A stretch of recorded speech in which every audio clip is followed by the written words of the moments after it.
What is up, my friends? You are very welcome along to Tuesday evening's Anfield Agenda News Roundup. Over the course of this video, we're going to do our best to keep you up to date with the latest surrounding Liverpool Football Club, including some words from Arne Slot's pre-Newcastle press conference, a little bit from the Mirror about Liverpool's top summer transfer target, and a few other interesting bits and pieces, including some net spend stuff. We're going to go through all of this over the next few minutes, but you know the score. We want to know your thoughts, so let us know in the comment section. Drop a like on the video if you enjoy it, and we would love you to hit that subscribe button. A little bit of a change to our programme and notes for tonight, ladies and gents. We're not going to stream at 8:45. Instead, we're going to put out the video that we're recording with Ben Bokchak. That's going to come out tonight at 8:45 instead of a live stream. He's a Hungarian journalist, and we're going to be speaking about the links to Kirkes, Dominic Szoboszlai, and his story around the Mohamed Salah contract situation. So keep an eye out for that one dropping tonight at the normal time of 8:45. And of course, we'll be back tomorrow for the Newcastle game. It's an 8:15 p.m. kickoff. So we'll be live from 7 p.m. right here.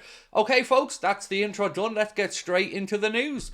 So, Arne Slot, speaking about the Mohamed Salah contract situation, had this to say: if he does really well, the more expensive he becomes. If he didn't play so good, maybe we would have second thoughts about whether we want him to extend. Hopefully, he will extend. And yes, Arne, hopefully he will, because we all want him to. Continuing on, Arne said, if you want to play at this club, you need to be at his, Mohamed Salah's level, or if you're almost useless to play at this club, or you are almost useless to play at this club, we only need players at the top of their game. This is one of, if not the best club in world football to play for. Absolutely spot on. He's right, we are. And not also that, and I don't talk about this quite often, folks, we are top of the league. Did I mention we're top of the league? We're top of the league. Have we won the league yet? Well, that's up to you. Me? I'm going to say a cheeky yes. Anyway, we also got an update around Conor Bradley and how long he's going to be out for. And Arne Slot did say that he's going to be out for a few weeks. So when exactly he'll be back, for me, I'm saying, look, after the international break, that's my best guess at this one. So first game back after the international break for Liverpool will be at the start of April. So that's when I'm guessing we're going to see Mr. Conor Bradley back. Now, Trent. Let's talk a little bit more about Trent Alexander-Arnold, because another report today has come out of Spain to say that Trent has rejected Liverpool's contract proposal and he has a verbal agreement with Real Madrid for a 4-year contract. And it goes on to finish to say Liverpool are aware of the situation. Now, if Liverpool are aware of it and if this is a genuine situation, it's kind of what I've guessed is going to happen all the way through. So it's all very well and good us being told that Trent wants to keep things behind closed doors and private out of respect for the club, but I've always thought that that's also a potential cop-out to let him whittle through the season and then worm his way out the back door. So for me, the whole situation stinks. I've never liked the silence around it. It's always made me nervous, and I've not seen anybody pushing back on any of these stories yet again over the last 24 or 48 hours. If these things were all nonsense, I would imagine that the English-based journalists would jump all over it to say, this isn't what we're being told. But again, you're not really seeing any pushback on it. So we're going to have to continue to wait until we get an absolute bona fide resolution to this. For me and a lot of other people, it definitely feels like Trent is edging towards the exit door. But I want to know in the comments, how would you feel if that was the case?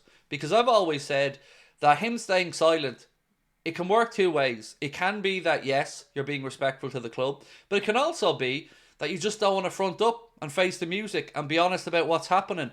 And that's not the way to go about these things. As a Liverpool player and somebody who wants to be a captain or wanted to be a captain, honesty is the way forward for me. And I hope that Trent eventually fronts up and says what he wants to do and doesn't try to just make a quick hasty exit at the end of the season after Liverpool have hopefully celebrated some trophies. Now, Arne Slot also spoke about transfers and the summer, and this is what he had to say. In the background, we're working on strengthening the squad for the summer. That would mean that for the upcoming years, we're able to challenge for every trophy we are playing for.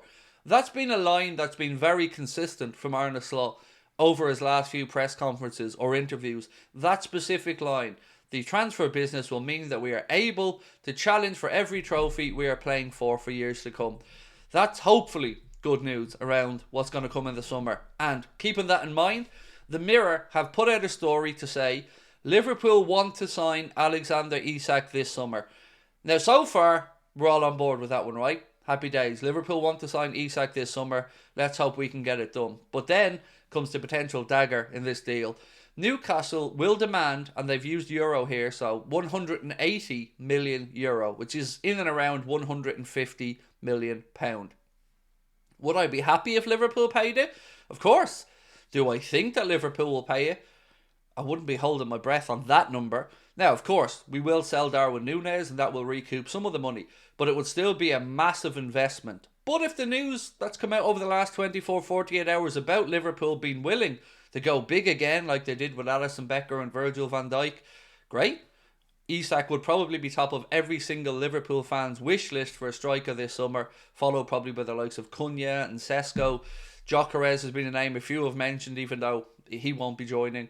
So let me know on this one. Do you think, if that is the price tag that Newcastle set, about £150 million sterling, that there's any world in which Liverpool would pay it, even if you were lucky enough to recoup 60 or 70 million from Darwin? It would mean that we would probably end up spending 300 million in the summer between a centre-back, a left-back, bringing in a striker, and I'm allowing for the Darwin Núñez money there, and then a couple of other positions in the squad that we'd need to fill. I don't know what's going to happen with the goalkeeping department. The only thing that was reported about that yesterday was Paul Joyce, I think it was, saying that Georgie Mamardashvili and Caoimhín Kelleher, Alisson Becker and Caoimhín Kelleher are aware that Georgie Mamardashvili is arriving in the summer. Well, of course they are. Everybody's been aware of that for a long time. So look, I hope this story about ISAK is true, that he's Liverpool's top target. It's written by the Mirror, so, you know, it is an English-based newspaper. Let me know your thoughts on that one in the comments section. And to finish up, let's talk about Premier League spending since 22-23. And the figure that I want to look at here is net spend. So, top of the table is Chelsea, who have a net spend in that relatively short period of 3 years or so of 784 million net.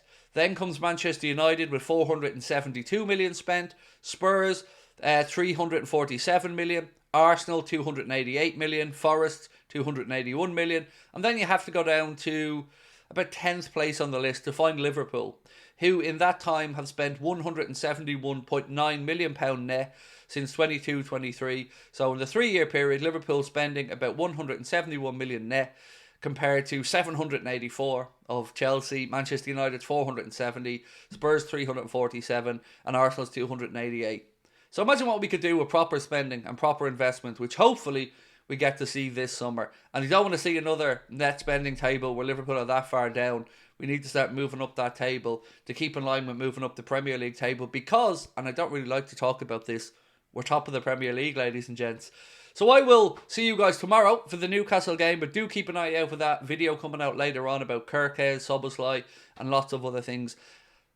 Appreciate your support as always. We'll catch up with you soon. Bye-bye.